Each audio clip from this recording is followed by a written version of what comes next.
Ugye kritikai kiadás. Ez a 9. kötet a Kosztolányi kritikai kiadás sorozatban, és ennek a sajátossága, a különössége az, hogy ebből a műből marad fönn a legtöbb kézirat.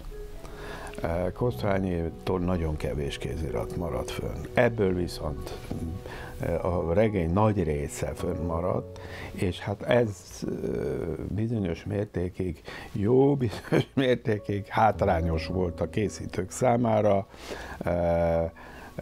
Barádi Andrea és Bengi László foglalkoztak a művel, mert Kosztolányi kéziratait nem könnyű olvasni. Nem azért, mert az írása rossz volt, vagy csúnya volt, hanem mert rengeteget javított. Hát hosszú évekig készült. Ez készült a sorozatban eddig leglassabban. De ennek részben az az oka, amit említettem már, hogy itt nagy mennyiségű kézirat van. És ennek a megfejtése, mert Kosztolányi sokszor azt is csinálta, hogy nem csak hogy áthúzott, hanem a végső változatban nem a legvéglegesebbnek látszó megfogalmazás van benne, hanem valami, amit ő már áthúzott.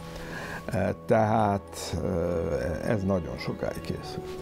Hogyan dolgozott Kosztolányi? Nyilvánvalóan ez az egyik, amit meg lehet tudni. A másik pedig a befogadás történetből világossá válik, hogy sokáig félreértelmezték ezt a regényt. Hát számomra hízelgő módon az én 1985-ben megjelent tanulmányomtól számítják a kötet elkészítői a változást. Tehát a főhős, ugye a tanár, aki öngyilkos lesz, nem tragikus hős, mert nem jó tanár. Voltak fölfedezések, tehát van ebben a regényben idézet, amelyről nem tudtuk eddig, hogy honnét van, és most már tudjuk. Keletkezés történet, meg a mű fogadtatásának a története, ez is önálló fejezetekben benne van. A kritikai kiadással párhuzamosan készítjük el a forrásjegyzéket, ez az első kötet, ez 2008-ban jelent meg, mert nem tudjuk, hogy Kosztolányi mennyit írt.